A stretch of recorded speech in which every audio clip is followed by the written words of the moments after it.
The most dangerous people in history were not always the openly evil ones. Sometimes they were ordinary, polite, hard-working, good parents, good neighbors, the kind of people who smiled at you in the morning and went along with something monstrous by lunch. That's the terrifying part.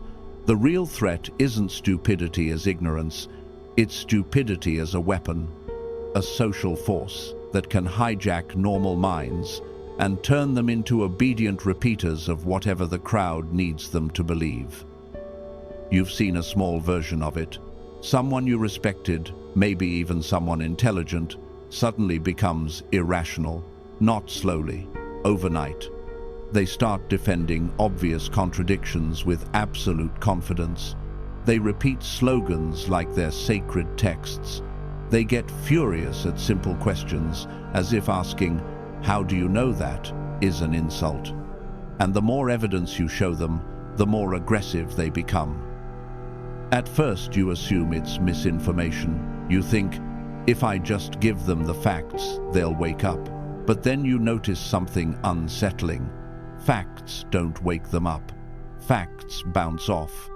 Facts even make it worse, because now the conversation isn't about truth anymore, it's about loyalty. This is where Dietrich Bonhoeffer enters the room like a warning flare. Bonhoeffer was a German pastor and theologian who resisted Nazism, and he watched an entire society slide into a trance, educated people included. And his conclusion was brutal. Stupidity is not primarily an intellectual defect, it's a moral and social phenomenon, a condition where a person stops thinking as an individual and starts functioning as an instrument.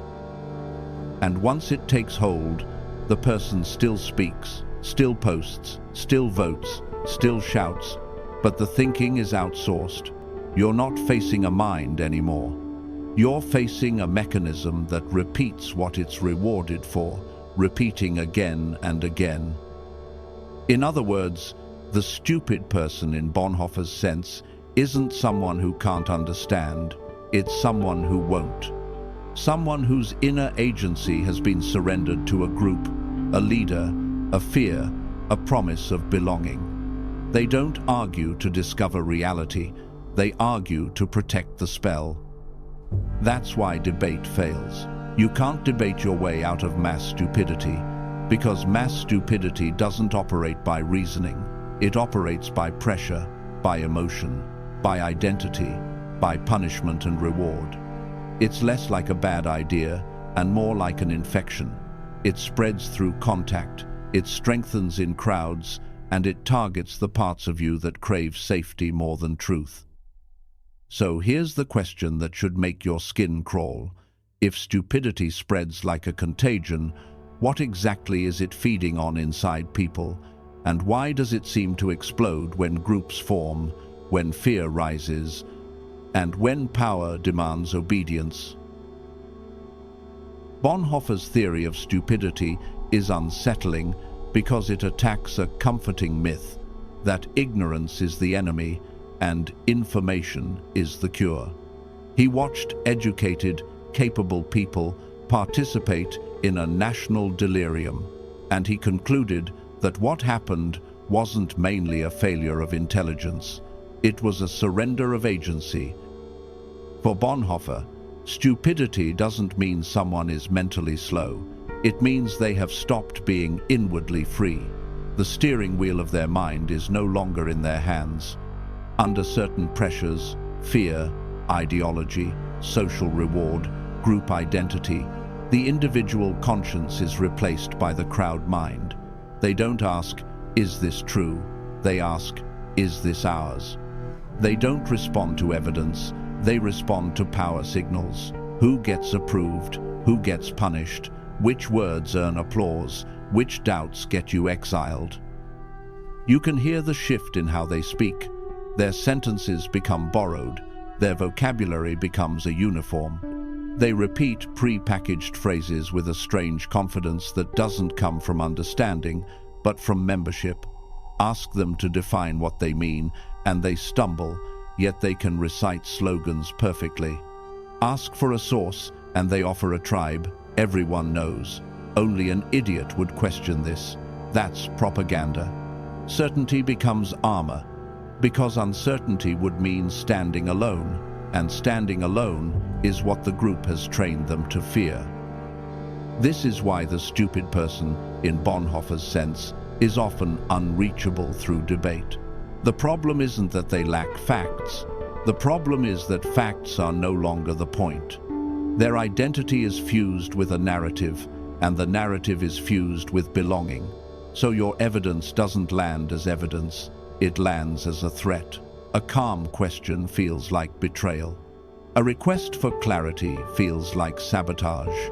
Even your tone gets put on trial, because the group doesn't need you to be correct, it needs you to submit.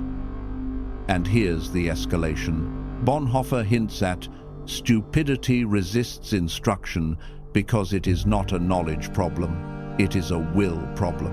You can educate an ignorant person, you can correct an honest mistake, but you can't teach someone who has handed their will over to a social machine. In fact, trying to reason with them can make them more aggressive, not because your logic is weak, but because logic is not the battlefield. Allegiance is. The moment you challenge the spell, you become the enemy the spell requires. That's why you see people get angrier when confronted with proof. They don't need to defeat your argument, they need to destroy the conditions that would force them to think. They change the subject, attack your motives, accuse you of being dangerous, or recruit the crowd. The goal is not understanding. The goal is to reassert the social order. Who can speak? Who must stay quiet? What questions are allowed? Notice the pattern Bonhoeffer is pointing to. Alone, a person can sometimes reflect. In a crowd, they harden. The group offers a narcotic, protection from responsibility. I didn't choose this, we chose this. When personal risk rises, when jobs, friendships, reputations, and safety depend on conformity, the mind stops chasing truth and starts chasing shelter. It trades the burden of thinking for the comfort of certainty. It trades conscience for permission. And this is where his warning turns into a mirror for our time. Stupidity is not random, it is useful. It produces predictable citizens, reliable followers, and convenient enemies. Sometimes the producers are obvious: propagandists, demagogues, authoritarian systems. Sometimes they are quieter: institutions that reward compliance, platforms that monetize outrage, social circles that punish nuance. So, if stupidity is socially produced, manufactured by pressure, and rewarded by belonging, then the final question is unavoidable. Who is producing it, and what do they gain when free minds become instruments? Bonhoeffer wrote in the shadow of a totalitarian state, but his point doesn't belong to one era. The mechanism he described didn't disappear, it just evolved. Today, the crowd doesn't need a marching army to capture your mind. It has something faster, quieter, and more intimate. It has your feed. The modern machine doesn't mass-produce stupidity by making people less intelligent. It does it by conditioning them. It trains attention the way casinos train gamblers. Intermittent rewards, emotional spikes, constant novelty, and the subtle punishment of anyone who slows the game down with nuance. Platforms reward certainty because certainty performs well. The angrier the tone, the more likely it gets shared. The simpler the story, the more likely it spreads. The more absolute the claim, the more it signals tribe. And once a person's identity is tied to a side, their brain stops asking, "Is this true?" and starts asking, "Will this help my team win?" That's Bonhoeffer's surrendered agency in modern clothes. Here's what it looks like in real life. You open your phone and see a clip, 10 seconds long, designed to trigger your nervous system. No context, no nuance. Just a villain, a victim, and a demand for instant judgment. The comments are already a mob. Anyone who asks a calm question gets labeled as evil, stupid, or suspicious. Why are you defending them? It's obvious. Educate yourself. You can almost hear the moral panic. Thinking is too slow. We need loyalty now. And the scary part is how quickly it forms. You don't even have to agree with the mob to feel its pressure. You feel it in your body. The hesitation before you comment, the urge to soften your language, the fear of being misunderstood. That fear is not about truth, it's about punishment. And once punishment enters the room, independent thinking becomes expensive. Or take the family dinner scenario. Someone brings up politics, and within 30 seconds the room splits into teams. Nobody is listening. They're waiting. They're loading ammunition. A calm question like, "What do you mean by that?" is interpreted as disrespect. You're not allowed to explore. You're allowed to declare. And if you don't declare, you become a target. So what are you then? Neutrality is treated as betrayal because the crowd mind doesn't tolerate ambiguity. It needs certainty the way an addict needs a fix. Now look at the workplace. A new ideology enters. Maybe it's corporate culture, maybe it's a social trend, maybe it's a management philosophy. It starts as awareness and quickly becomes a loyalty test. Certain phrases become sacred, certain questions become forbidden. People stop speaking in their real voice and start speaking in the approved voice. Meetings become rituals of compliance, and anyone who insists on complexity gets framed as a problem. Not because they're wrong, but because they slow the machine. The institution doesn't always want truth. It wants harmony. It wants predictability. It wants people who don't make leadership uncomfortable. Then there are fandom wars, which might look silly until you notice the psychological structure. A celebrity, a creator, a movement becomes a substitute religion. Disagreement becomes heresy. Critique becomes betrayal. People who have never met each other coordinate aggression like a hive. We don't do that here.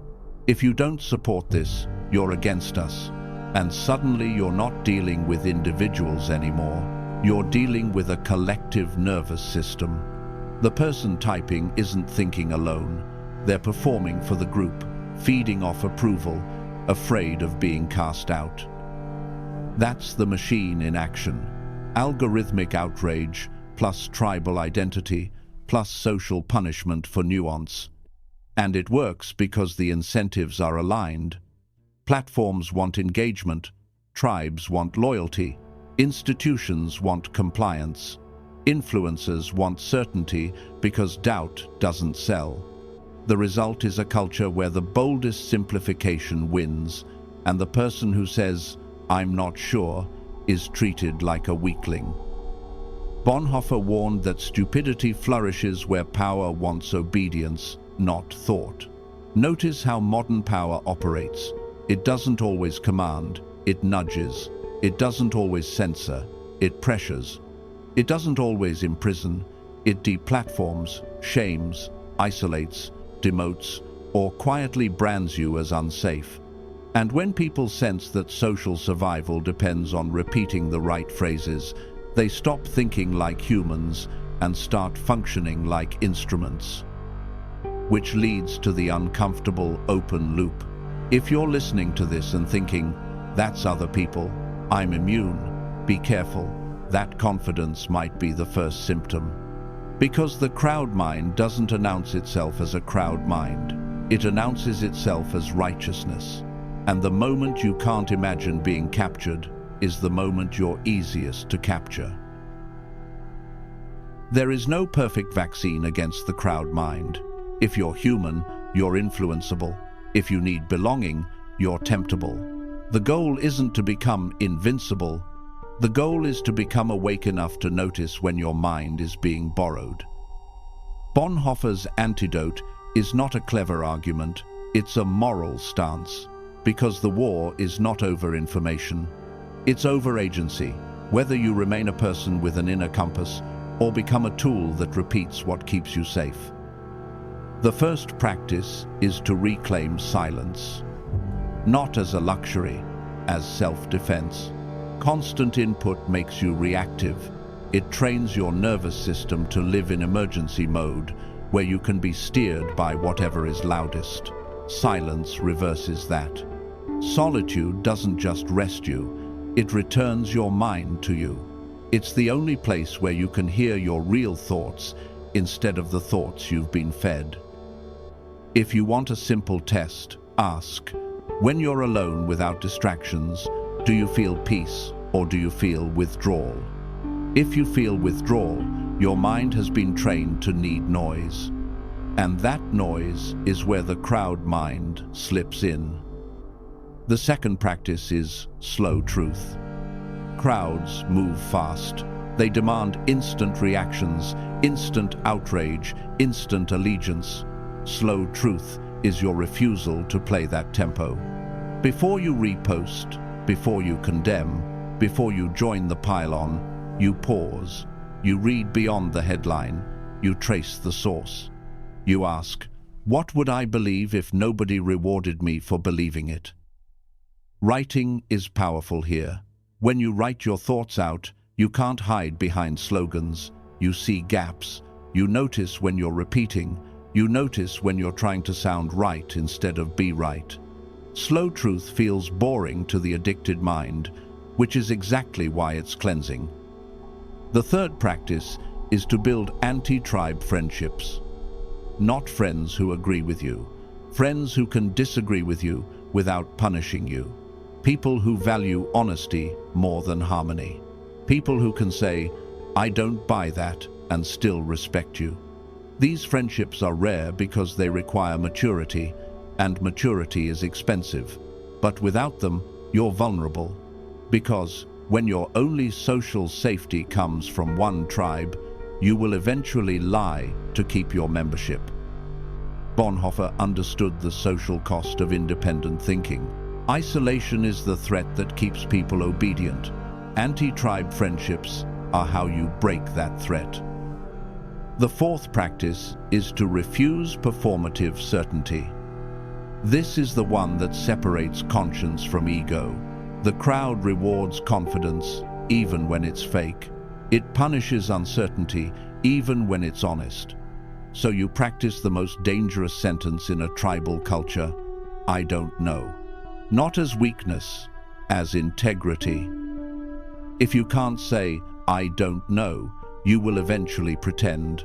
And once you pretend, you're no longer a thinker, you're an actor. The crowd mind loves actors. It can script them. The fifth practice is the hardest. Choose courage over belonging. Because the final battlefield is not intellectual, it's social. The question is whether you can tolerate being misunderstood, disliked, or excluded without selling your mind to buy comfort back. Sometimes the most moral act is to disappoint your own side. Sometimes the bravest thing you can do is ask a simple question when everyone demands a chant. This is the real mission, not to be smarter, but to remain morally awake, to stay human when the crowd goes blind, to keep your agency when the world offers you safety in exchange for surrender. And here's the punch Bonhoeffer would leave you with. The most terrifying thing about stupidity is that it doesn't feel like stupidity. It feels like righteousness. So here's your challenge. Identify one place you perform certainty for approval, one arena where you pretend to be more sure than you are, and stop this week. No slogans, no instant takes, no borrowed outrage, just honesty. Drop a comment with the hardest part for you, silence, slow truth, or courage. Because the moment you surrender your mind for belonging, you don't just lose an argument, you lose yourself.